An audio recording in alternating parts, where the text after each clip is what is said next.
ہم کسی صورت میں بھی ایسے خبیثوں کو، ایسے غداروں کو کبھی نہیں بخشیں گے۔ آج کہاں ہے وہ مولوی، آج کہاں ہے وہ مفتیان کہ جو اللہ کے سامنے اپنا دامن اٹھا اٹھا کر کے کہتے تھے کہ یہ ٹرسٹ بالکل صاف اور شفاف ہے، اس پر ایک ذرہ برابر داغ موجود نہیں ہے، کون سا منہ لے کے تم دکھے اس کے بعد کہ اس میں گھوٹالے ہوتے ہیں اور اس کے اوقاف میں جانا چاہیے؟ جن کی چوریاں، جن کی ڈکیتیاں دن دہاڑے موجود ہوتی ہیں، جو دنیا جانتی ہے کہ اوقاف کے پاس کوئی کام کرنے والا نہیں ہے، کوئی سسٹم نہیں ہے، کوئی نظام نہیں ہے، کوئی اتنا ایجوکیٹڈ بندہ نہیں ہے کہ جو اس نظام کو سنبھال سکے، ان ساری چیزوں کے باوجود بھی جو دن دہاڑے کھڑے ہو کر کہتے ہیں کہ ہم اوقاف اسلامیہ کے ساتھ ہیں، ہم اوقاف اسلامیہ کے ساتھ ہیں، تم اوقافیہ اسلامیہ کے اگر اندر بھی گھس جاؤ گے تم سے کچھ نہیں ہوگا۔ یہ سید میرا بخش رحمت اللہ تعالیٰ علیہ کی درگاہ ہے، ہم اس کے وارث ہیں، یہ ہمارے روحانی باپ ہیں، کسی صورت میں بھی ہم اس درگاہ کو نہیں جانے دیں گے۔ بے شک کیا آپ اس کے لیے تیار ہیں؟ ہم ڈرنے کے لیے تیار ہیں؟ بابا سرکار رحمت اللہ تعالیٰ علیہ کا لنگر تا قیامت جاری رہے گا، اور انشاءاللہ تعالی آپ کو یہیں پر کھانا بھی دیا جائے گا، نماز بھی پڑھائی جائے گی، پرسکون طریقے سے خانقاہ کے اندر آپ کو رکھا جائے گا، لیکن جب تک ہمارا کوئی فیصلہ سید میرا بخش رحمت اللہ تعالیٰ علیہ کے درگاہ کے حق میں نہیں آتا تب تک ہم اس دربار کو ہرگز نہیں چھوڑیں گے۔ ہم اپنی زندگی قربان کر سکتے ہیں لیکن ولی کامل کے اتنے بڑے اثاثے کو ہم برباد نہیں کر سکتے ہیں۔ میری بات یاد رکھنا، زندگی بہادروں کے لیے ہے،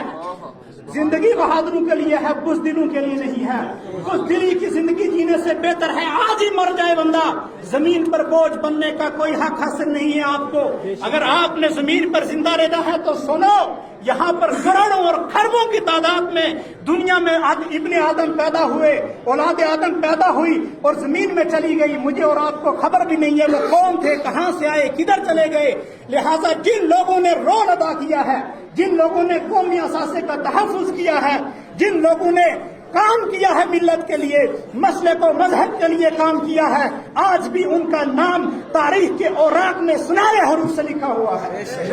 اور جنہوں نے غداریاں کی ہیں، چاہے وہ جنگی حالات کے اندر ہو، چاہے ملکی تحفظ کے اندر ہو، چاہے وہ اسلامی نظام کے اندر ہوں، چاہے سیرت کے اندر ہوں، جتنے بھی اشخاص نے غداریاں کی ہیں ان کا نام تاریخ کے اوراق پر سیاہ باب میں لکھا ہوا ہے، اور دنیا ان پر لعنت بھیجتی ہے، برے ارادے سے ان کا نام پڑا جاتا ہے، لعنت کے الفاظ میں ان کا نام پڑا جاتا ہے۔ تو میں آپ سے کہتا ہوں، گیدڑ کی 1000 سالہ زندگی سے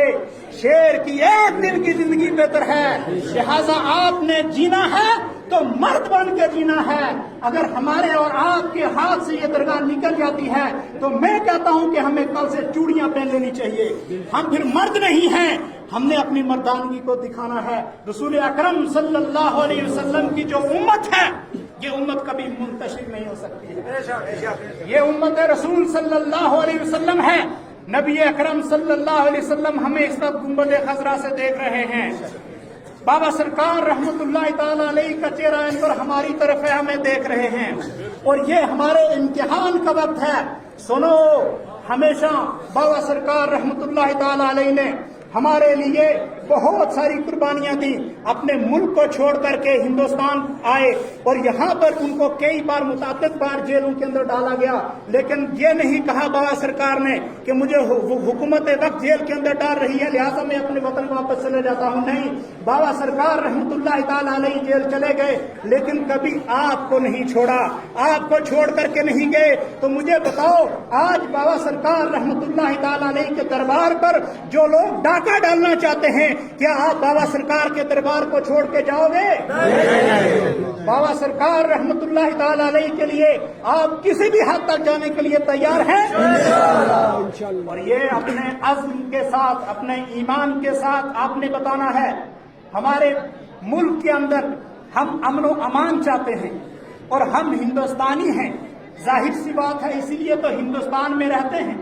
ہمارے اوپر کوئی کسی کا پیسے نہیں ہے، ہمارے اوپر کوئی اختیار نہیں ہے، لیکن جو لوگ زبردستی کے پیسے اور اختیار لگاتے ہیں ان سے میں بات کہنا چاہتا ہوں کہ یہ وہ قوم ہے کہ جو ڈرنے والی ہرگز نہیں ہے۔ ہم نے کئی جنگیں دیکھی ہیں، اپنوں کی جدائیاں دیکھی ہیں، اور بہت سارے مراحل ہم نے طے کیے ہیں جو